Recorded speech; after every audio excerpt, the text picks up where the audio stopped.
Many a times we find that the regular plan expenses say 1.25% and the direct plan expenses 85 basis point. So it does not look like that much. But after 10 years, when we look at the returns, look at the accumulation, there is a difference of 10%. Imagine from here the compounding will get larger. Hello and welcome to Investors Hangout. This weekly interaction to help you learn and understand savings and investment issues is brought to you by Aditya Birla Sun Life Mutual Fund and Value Research. Now, it was a decade ago that SEBI gave a go-ahead to the direct plans of mutual funds. The idea was to empower investors to invest directly without the intermediaries and in the process enhance returns and lower expenses. So with the direct plans completing 10 years, I think it's a good idea to look back and see how have the direct plans benefited the investors, because it can also backfire if you're someone who needs advice and handholding. So watch today's episode if you want to know anything about direct plans of mutual funds.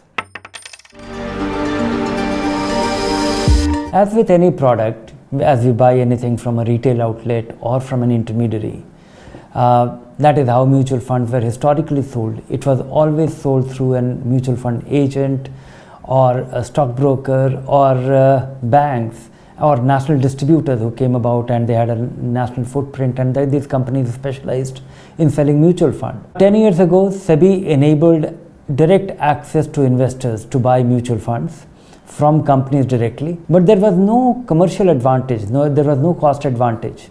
Mutual funds used to have a single expense ratio, so whether you bought directly or bought through an intermediary, it didn't matter.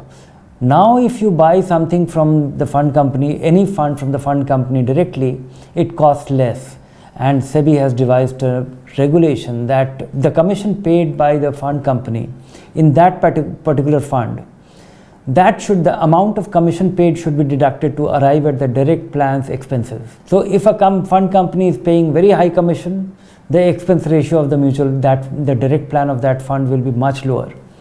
If the company is paying very modest commission, then there will be a modest reduction in the expenses. The genesis of direct plan was not that one fine day the direct plans came about.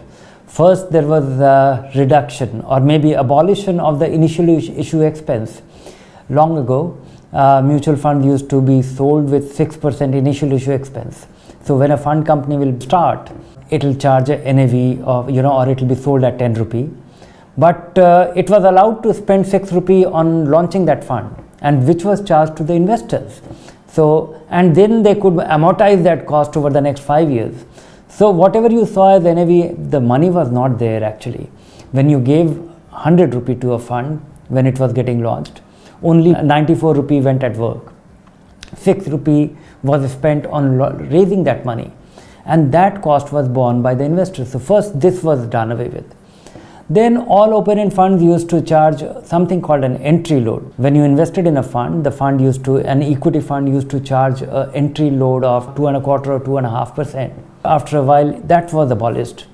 Then when the initial issue expense was done away with, it was done away only for the open-end fund, but the closed-end fund remained. They could still charge the initial issue expense and amortize it over a period. So that continued for a while, and then eventually that was abolished. So these were the gradual steps in reduction of cost.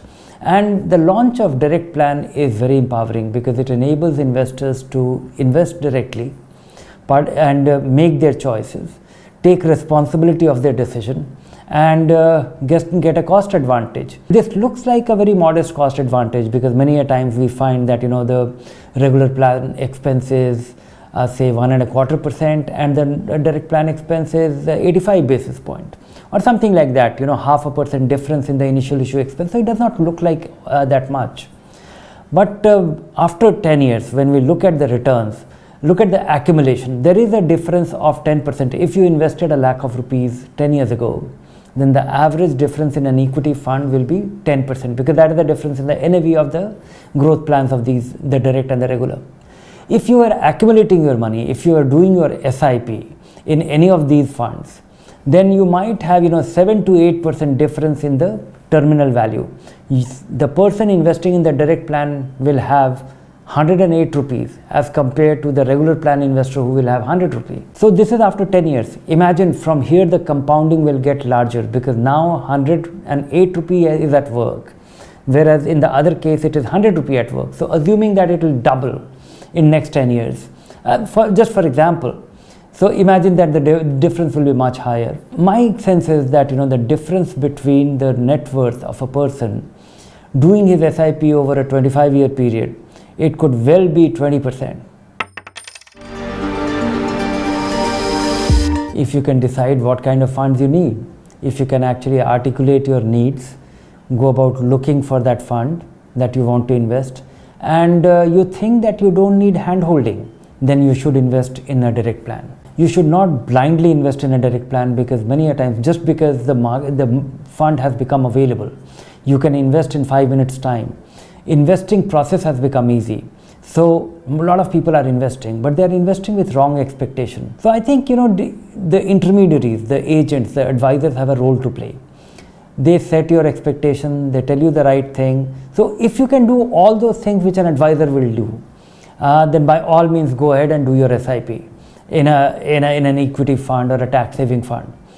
If you think that you don't have the temperament, you can't make a choice, you don't think you are confident of taking that decision yourself, go to an intermediary. Direct plan is meant for the person who is willing to learn, developing a temperament, and is confident of going about his investment and taking charge of his financial life.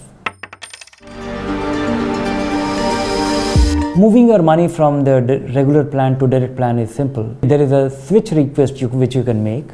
So what will happen is, but the effect of this is that your money will be redeemed from the regular plan, and that very day the money will be invested in the direct plan. So this is a switch request which you can make with the fund company or the registrars. But understand the tax implication of this. This will be treated as a gain, as a transaction. This will be treated as a redemption and a new purchase. The net result of this will be all the gains that you have on the regular plan so far, that will be liable for capital gains tax.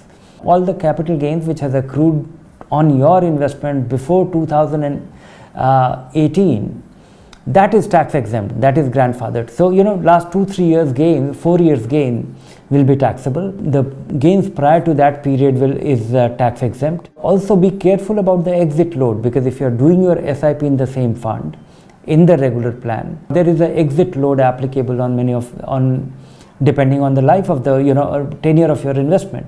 Be calculative about this exit load, get to know about it. Direct plan is one of the reasons, but it is not the only reason. The other reasons are all the more compelling, or they are actually a far bigger catalyst to this whole movement. One was that mutual fund Sahi Hai campaign, the great awareness created by that. Then the second thing was that interest rates have come down, so people are looking for avenues where they can earn more. Third was that investing has become easy. If you have a bank account with online access and an Aadhaar card, in 10 minutes time you can start investing. You can move your money from a bank into a fund without going anywhere.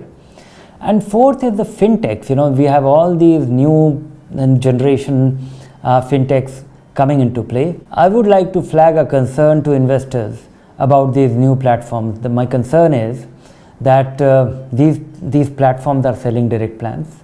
They have made the interface so easy that you can invest in 3-4 clicks. You can invest, you can set up your SIP, you can do your STP, invest in a bond fund, and start moving money at defined periodicity into an equity fund. So all those things are digitally possible. My only concern is that they are selling direct plans, so they can't earn commission from this.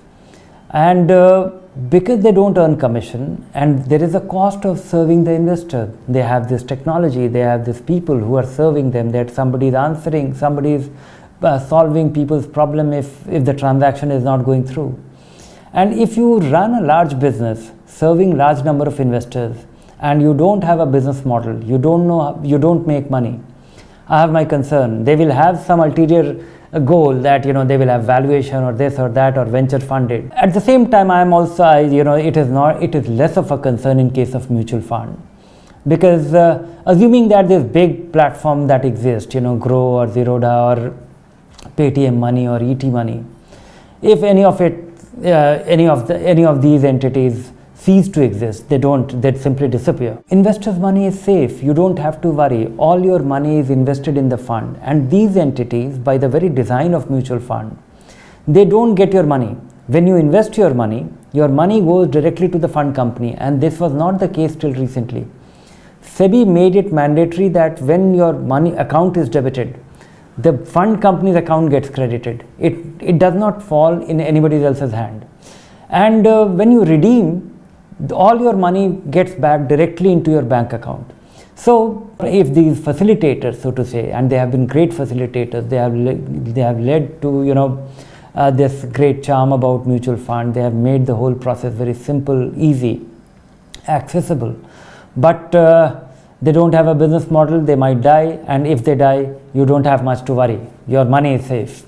That's all we have for you in today's episode. Keep watching this space for more information. If you like the show, do subscribe to our YouTube channel. Take care. Bye for now.